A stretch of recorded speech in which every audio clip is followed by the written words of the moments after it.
askıranı təşmit elə.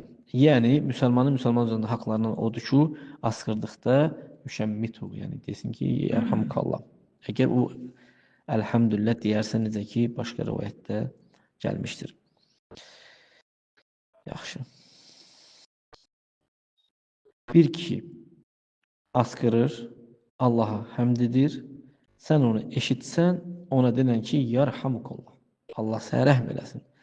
Sən bunu dedikdə, yərhamukallah dedikdə, o kəsə də vacib olur ki, sənə desin ki, yəhdikumullah və yuslih bələkum.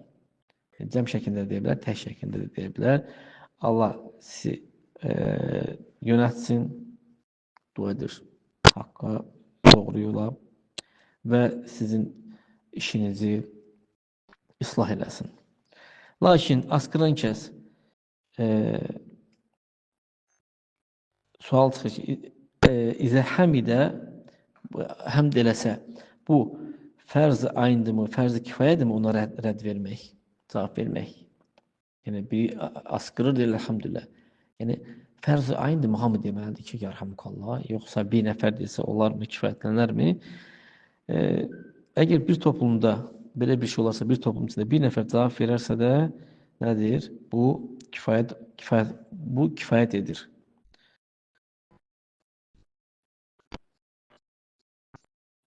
Yəni, bu yaxşı. Yoxsa lazımdır ki, hamı tək-tək cavab versin. Cavab budur ki, bəzi alimlər deyirlər ki, bu fərz-i kifayədir. Cəmaatın içindən bir nəfər ona askıran kəs, əlhəmdülillah desə, ona cavab versə, bu kifayət edir. Bu bir rəydir. Bəzi alimlər də deyirlər ki, yox, fərz-i ayındır, yəni hər eşidən kəs ona cavab verməlidir. Bəzi alimlər də belə deyirlər. Çünki Peyğəmbər sallallahu əleyhi və səlləm deyir ki, hər bir eşidən üzərində haqdır ki, desin o sözü. Eşitsən bir əlhəmdülillah deyir, hər kəs eşidəndə deməlidir ki, yərhamukallah. Zahirdə odur ki, o fərz-i ayındır. Yəni, eşidən hər bir kəs üçün fərz-i ayın olur. O sözü, yərhamukallah sözünü demək. O da cavab verir, deyir ki, yəhdikumullah və yuslih bələkum və yəkfi minhu raddun vahid aləl-cəmi. İzə nəvahul-cəmi kəfə. Yəni, hamı deyib buna, yərhamukallah. Bu da hamıya o duanı edir. Yəhdikumullah, yuslih bələkum. Niyyət odur ki, hamıya desin. Cəmi formasında deyir. Əgər askırsa, Allaha həmd eləməsə, sən ona demə, yərhamukallah. Yərhamukallah demə gələn. Niyə? O Allah həmd eləmədiyinə görə sən onu cəzalandırırsın o formada. Yəni, onu bu duadan məhrum elə, ona görə. Demə o sözü. Yərhamukallah sözünü demə. Yaxşı, sən onu xatırlatmalısan mı, yoxsa yox? Deməlisən birdən əlhəmdülillah. Yəni, bu sözü onu xatırladırsan, yoxsa cavab budur ki, məlumdur ki, ehtimal vardır ki, o həmdi təhavvünən tərk eləsin, tənbəllik edərək bilir deməlidir, unudub eləməkdir. Və ehtimal da var ki, unudaraq həmd eləməyib, askırıb həmd eləməyibdir. Bu iki ehtimal vardır. Əgər onu unudaraq elifsə də onda denən ki, əlhəmdülillah, denən, askıranda, yəni əhmədillah. Yox, onu təhavvünən, tənbəllikdən tərk elifsə də xatırlatma. Lakin burada bir sual çıxır ki, mən hardan bilim ki, bu onu nəyə edir? Unudaraq mı edirdi, yoxsa nəyə görə? Mən bunu bilənmərəm ki, hədisin zahiri odur ki, Allaha həmd eləsə, fəhəmidallah, yəni ki, eləyərsə də deyirsən. Yox, Allaha həmd eləmirsənsə də sən onu demirsən və mütləq olaraq da onu xatırlatmırsan. Yəni, zahir olaraq budur. Amma bilsən ki, bilsən də unudaraq edib sualdır. Onu da örgədirsən. Lakin sən mümkündür ki, sən ona örgədərsən, ona deyəsən ki, insan askırdıqda Allaha həmd eləməlidir. Çünki askırmaq Allahdandır, əsnəmək də şeytandandır. Askırmaq insan bədənini oyaqlığına dəalət edir. İnsan bədəni cisminin oyanmasına dəalət edir. Oyaqdır deyə askırır, müqavimət göstərə bilir. Əgər insan askırdıqdan sonra özündə nə hiss edir? Yüngüllük hiss edir. Görsən ki, rahatlaşırsan. Yaxşı, yərhamukallah sözünü demək isə, burada bir insan var 7 dəfə askırır, 10 dəfə askırır. Nə qədər deməlisən? Yəni, namaq deyilsən, bu əlhəmdülillah dediksə, sən 3 dəfə deyilsən. 3 dəfə deyilsən, yəni o 3 dəfə həmd elədikdə deyilsən. Əgər 3-dən artıq olarsa da, sən ona deyilsən ki, 4-cüdə deyilsən ki, afəkallah, Allah sənə afiyyətdə eləsin. İnnəkə məzkum. Sən qrib olursan. Bu sözü deməlisən. Və ona afiyet istəyirsən və ona onun qrib olduğunu bildirirsən. Niyə qrib olduğunu bildirirsən? Sualdır. Hətta deməzsin ki, mən əlhamdülillah deyirəm. Niyə yarhamukallah demirsən? O söz deməsin deyə ona izah edirsən ki, sən qrib olursan. Yaxşı. Yəni səbəbi onun üçün açıqlayırsan. Və burada həmçinin onun üçün tənbih vardı ki, o insan qrib olubdur, qoy ehtiyatlı olsun. Yəni qribi artmasın, səbəbləri götürsün. Yəni biz bilirik ki, qrib xəstəliyi çox vaxtı dərmanı olmayan xəstəlikdir. Yəni özünə sağalır.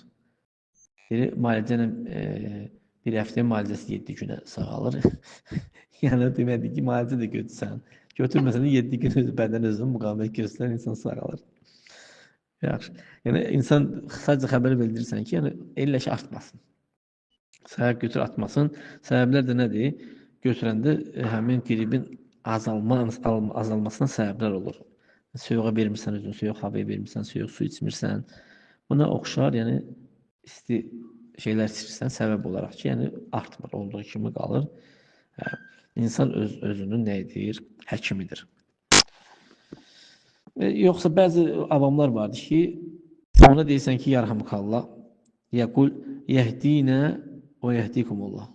Allah bizlərə də sənə də hidayət versin. Məsələn, bu düzgün deyil. Çünki bir kişi sənə dua edir, sənə deyir, yarhamukallah, sən də deyirsən ki, Allah mənə də sənə də hidayət versin. O sənə, sən birinci öz nəfsin, ondan qabaq öz nəfsinə dua elədin. Yəni, o sənə desəydi ki, yarhamuna və yarhamukallah, Allah bizə də, sənə də rəhm eləsin. Hə, onda sən bu sözü deyə bilərsən. Yəhdin Allah və yəhdikum. Yəni, özünə dediyinizi də elə, sonra onun üçün, yəni, onlar üçün.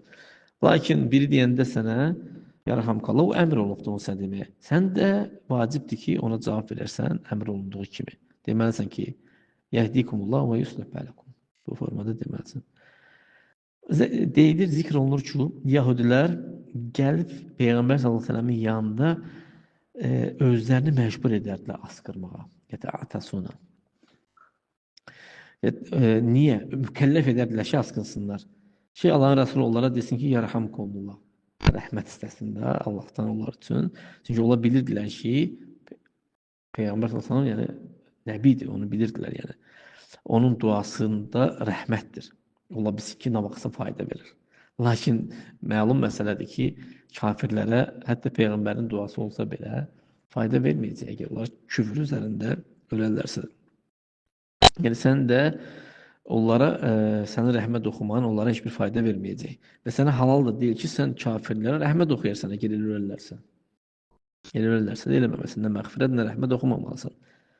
Mə kənə linnəbiyyin مَا كَانَ لِلنَّبِيِّ وَالَّذِينَ آمَنُوا أَنْ يَسْتَغْفِرُوا لِلْمُشْرِكِينَ.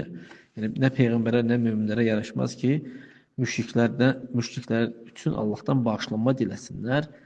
وَلَوْ كَانُ أُولِي قُرْبَى مِنْ بَعْدِ مَا تَبَيَّنَ لَهُمْ أَنَّهُمْ أَصْحَابُ الْجَحِيمِ.